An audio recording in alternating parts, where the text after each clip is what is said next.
My sisters and brothers, peace be with you. As your bishop, I want to share important news regarding our Chapter 11 reorganization proceedings. As you know, the Diocese of Syracuse filed for reorganization under Chapter 11 in the U.S. Bankruptcy Court of the Northern District of New York on June 19, 2020. My decision to file at that time was to provide reparation to those harmed by members of our diocesan family in a fair and equitable manner. Since that time, we have been in a series of mediation sessions with the official committee of unsecured creditors consisting of survivors of abuse, insurance carriers, and the Diocese of Syracuse. The process has been an arduous one, and until the last few months has resulted in little movement towards a global settlement. Nevertheless, beginning last December, the focus of mediation turned to the contribution to be made by the diocesan Catholic family. Over the course of the last few months and after several meaningful sessions, a settlement has now been reached between the official committee and the Roman Catholic Diocese of Syracuse.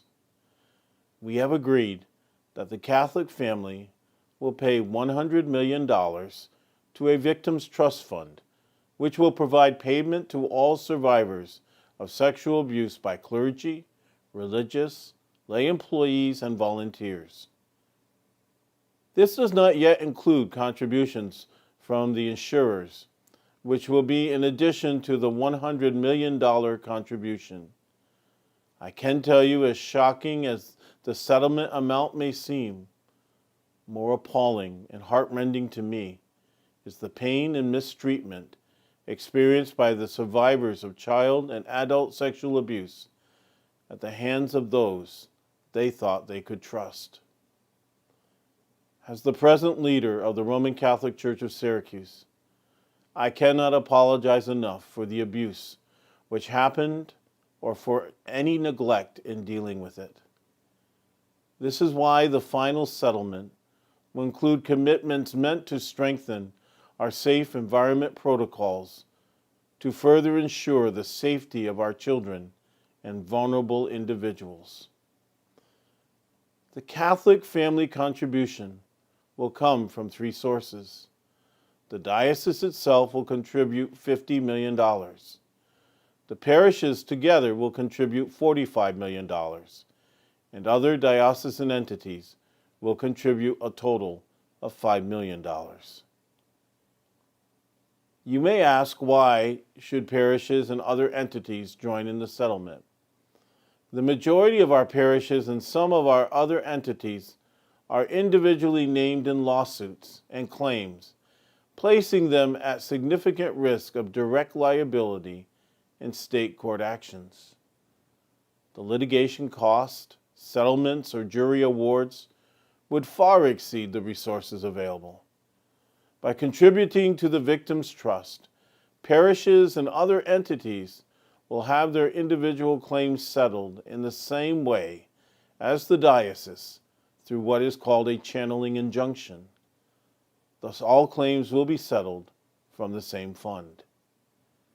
Similarly, for those parishes and other entities without claims, by contributing to the Victims' Trust, they will also gain the protection from any potential claims that may be filed if and when another legal window for claims opens in New York State, or if the statute of limitations is eliminated as being considered in 16 states. More importantly, as a Catholic family, it is our moral obligation to provide reparation and share a role in bringing healing and reconciliation to the survivors. As in 1 Corinthians 12:26, if one part of the body suffers, then all the parts suffer with it. If one is honored, all parts are honored with it. This weekend, July 29th and 30th, in all our parishes we will celebrate the Mass for the forgiveness of sins, as we ask pardon for sins of commission and omission. as we pray for all victims and survivors of sexual abuse, as well as those who have been scarred mentally, emotionally, and spiritually by these heinous actions. I know this is a lot of information to take in and process. I invite you to read my letter to the faithful, as well as a list of frequently asked questions and answers posted on our diocesan website. We will be providing more information to our parishes and other Catholic entities as we move forward. This is a significant step forward in reaching a global settlement and emerging with a plan for reorganization. Let us continue to hold each other in prayer, remaining steadfast in our resolve to help all survivors of abuse with the burden they carry and to build a new church.